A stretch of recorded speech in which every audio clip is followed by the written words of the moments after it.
and just like experiment with a couple of them, kind of brief versions, and see if there's anything that might be useful for you and your students or adaptable to what you're doing. So I do teach consonants and vowels. It looks like I spent so much time on them, but as you saw in my curriculum, only a little bit of time, but I have my favorite activities for doing it. Mirrors, I used to use mirrors in the old days for any of those consonants or vowels that you can observe from the outside, but nowadays my students have phones, so get out the phone, we're working on a, I don't know, W, versus so really getting the visual going on there. Exaggerating. I tell my students that when we're in the class, let's really stretch things out. Let's really do a lot of exaggeration, because when they go out, it's going to get similar anyway, so you might as well. And if you happen to be teaching American English, Americans are really into long vowels and lots of it. So if you happen to be teaching American English, there's no problem with being too exaggerated. I had a student from Japan a long time ago. A lot of international students, they feel kind of left out, and Americans kind of ignore them and all that kind of stuff. But he had so many American friends, and I swear, part of his personality, but his super segmentals were crazy. He had long vowels, and his stressed syllables were huge, and his intonation. But I think that attracted Americans to him because they could understand him so easily, and it was appealing rather than talking like this kind of like feels to Americans kind of like not very inviting. But he had this crazy super segmental. So I tell them that. Lip reading. Let's try lip reading. Oh, where's my lip reading? Where's my lip reading? Uh-oh. I'll come back to some of these other ones. Where's my lip reading? I know I put one in here. I wanted to try one again for enunciation. Wary of vengeful wolves. We're very wary of vengeful wolves. Okay, and maybe a little faster. We're very wary of vengeful wolves. And notice that when I do tongue twisters, I get all the rhythm. I don't do them like this. We're very, it's like, I got all the syllable stress in it. One more time. We're very wary of vengeful wolves. Okay, so I'm going to give you here. Can you tell what the sound focus is? And a, right? Just two sounds, right? Two from there. But oftentimes, when I do bingo, I'll start the bingo game. I'm the first caller, but then students take turns calling lots of gas. And like their classmates are thinking that they said gas, so it can be kind of an interesting way. So bingo is a classic. You saw earlier my teeth. I did not bring them to Pakistan. There was no room in my suitcase for my teeth, but I have plaster teeth. Yeah, there's no sound coming out of the thing. But anyways, I have with the sock, and so students, I demonstrate, students do things with that as well. Some people think it's really weird and creeps it out when they see it around. But here's the lip reading. Lip reading, but you know, lip reading, and we already talked about the color vowel chart.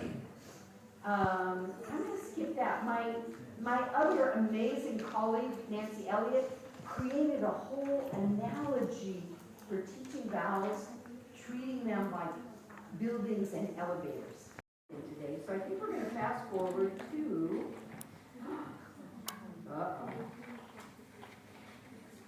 does anybody know this website? Oh my God. If you're a phonetics and phonology teacher, and you're talking about vowels, great demonstration. The sound's not working, and so I'm not going to do it, but visit the site. Make sure your sound is turned down on your computer because it makes a sound like, it makes it's for singers, and it makes a vocalization, and then you move the tongue and you move the lips and it makes a different vowel sound. It's really interesting. And right here, you can see, again, if you're a phonetics phonology teacher, there's the vowel chart is right in there. So there's our E, and it keeps, it's really weird. We have, I keep talking about how important it is vowel length. So in American English, the only way we distinguish between, for example, face and phase, we don't pronounce the final consonant very much. It's not face and phase. That's not how we pronounce them. When there's a voiced consonant like z at the end, it just stretches out the vowel. And we don't even really pronounce the z very much. So grab a rubber band and just pass the ball around. We use them a little bit. So the rubber bands are coming around. Just pick one rubber band. And I do definitely use rubber bands. If you're working with children, not recommended. Not recommended. Adults, they can usually control themselves and not shoot them. And so I use them a lot for this. You know, the difference between, for example, meant and men, light and lie, me and me. But I also use them for syllable stress. You know, so democracy. And my students like it because it helps them exaggerate and kind of remember. Some of my students use them this way to show that the rising intonation. Democracy. So stages, and the number 2 was the listening discrimination. I always want to know if my students can hear the difference in sounds, but I don't want them influenced by peers, and so I'll do something like this. We've got 2 sounds. A lot of my students from Chinese speakers, Japanese speakers, they Bad. pain, Pan. Okay. And you can see I'm calling this slap game. It's one of my favorite activities. My students like it, especially my graduate students. I think they get so stressed out from their classes, they like to do silly stuff in my classes. So this is what I do. It's a very old-fashioned thing, but I do it because when we're face-to-face in class, it's nice to be off the screens and sort of engaged in something physical. So I'm going to give you need to have more than 2 people at your table. So we might have to, let's get one more person there. So each table, I'm going to give you a little pack of cards. Can you please? अच्छा मैं रखूं Tack. ये tag 2 है tag ये भी है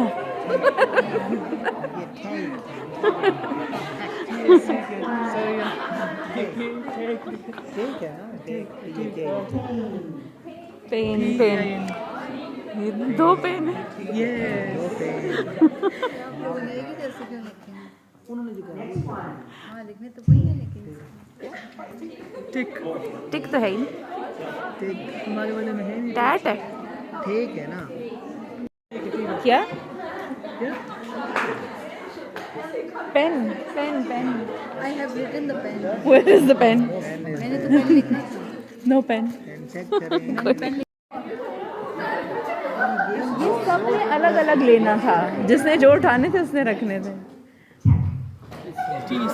फिर tag फिर खत्म हो गया ये तो ऑलरेडी यही है 2 है पता नहीं क्या Students start to recognize that as well.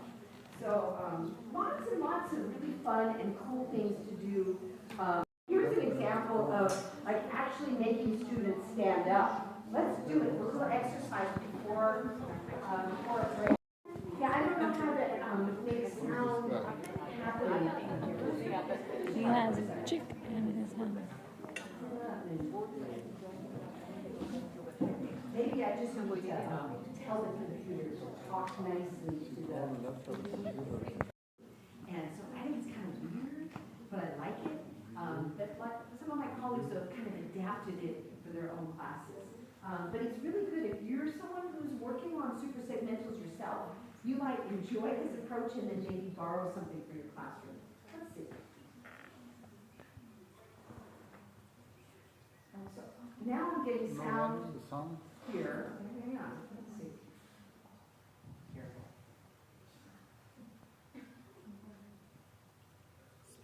No speakers?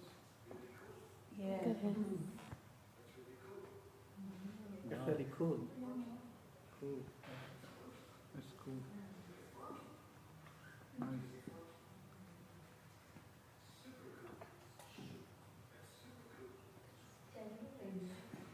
So you get, and again, you'll have my slides, and you can look, it's got a whole set of these things.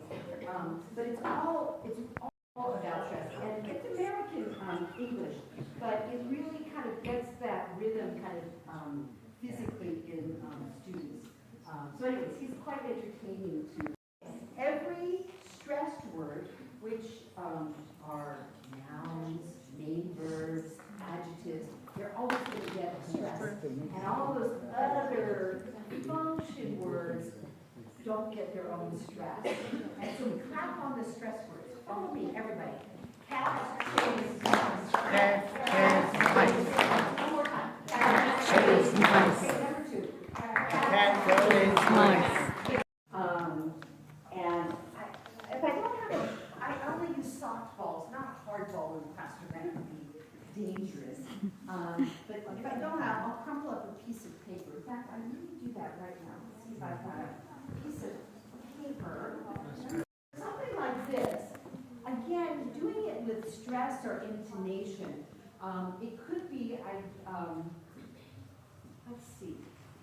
I'm going to do it with word stress. So I'm going to say a word, and when I stress the syllable, I'm going to throw it. Whoever I throw it to catches it.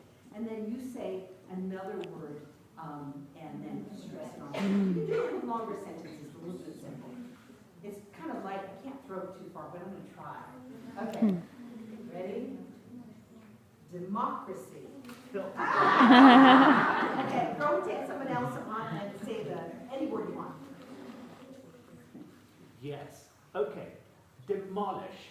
Whoa! Good thing it's not a hard ball. You've got it in the face. I was going to use my No, don't throw it too hard. throw it anywhere you want, and just make sure you release it on a stress syllable. Go for it.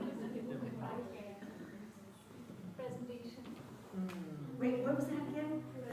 And the way I like to use it is I like to have them have a recording of a native speaker or a model speaker have one window open and open another window, and then they say it themselves to see visually how it works. So some students really respond well to watching the pitch lines move. So that's another, I don't think ChatGPT talked about answers, I wanted to make sure. I took this from the news. There was so much bad news this week, but the newspaper was very depressing, but this story was lovely with the elephant that moved from one zoo to the new zoo to be with the sisters. And so I remember I told you that when I work with Pakistani visiting scholars and faculty who come to University of Oregon, that I work on thought groups. And so this is the kind of exercise I do with them, where I find whatever sentences or authentic materials, and I say, break this into thought groups, and then look up and read. So look at that first paragraph. It's one long sentence. Where do we need to break it up into thought gardens? Madhubala was shifted. And then maybe there, how do you say her name? Madhubala. Madhubala. I would get that in its own thought group. Okay, next one. Tuesday. Yeah. She gets captive There, yeah. More similar to her natural habitat. and compare to animals from her species. You know, sometimes it's longer. And then what I do with my students is I have them, if you're not a teacher, if you're still If you can speak from the perspective, have your teacher altered any assignments because of AI? And what changes would you like to make? So if you're a teacher and you have concerns about students, actually, I'm gonna say this. Classes that I designed on my own are not so dangerous because as a language teacher, like most of you, we're very good at project-based learning, scaffolding. You know, we want our students to be very interactive and step-by-step. We don't just say, oh, go write a paper. So my classes that I designed based on being a language teacher, most of them are kind of okay. The ones I inherited, really dangerous. So I inherited this class. There was this weekly synthesis where they would take one of the concepts from the class and find out more about it and submit a summary of what they learned. Oh my God, that's just an invitation.